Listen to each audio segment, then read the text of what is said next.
టాలీవుడ్లో విషాద ఛాయలు అలుముకున్నాయి. 4 దశాబ్దాలకు పైగా తన నటనా ప్రతిభతో వందలాది సినిమాల్లో మెరిసిన సీనియర్ నటుడు కోటా శ్రీనివాసరావు ఆదివారం తెల్లవారుజామున 4 గంటల టైంలో కన్నుమూశారు.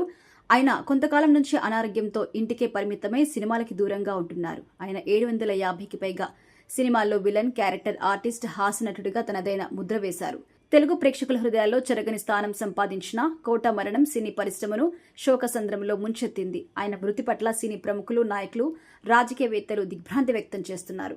అయితే తాజాగా ఆయనకి సంబంధించి పాత వీడియో ఒకటి వైరల్ అవుతుంది. ఈ వీడియోలో మెగా బ్రదర్ నాగబాబు కోటా శ్రీనివాసరావుని దారుణంగా అవమానించి మాట్లాడారు. కోటా శ్రీనివాసరావు, బాబుమోహన్ కంటే పెద్ద యాక్టర్స్ ఉన్నారు, వీళ్ళెందుకు జెలస్ గా ఫీల్ అవుతున్నారు?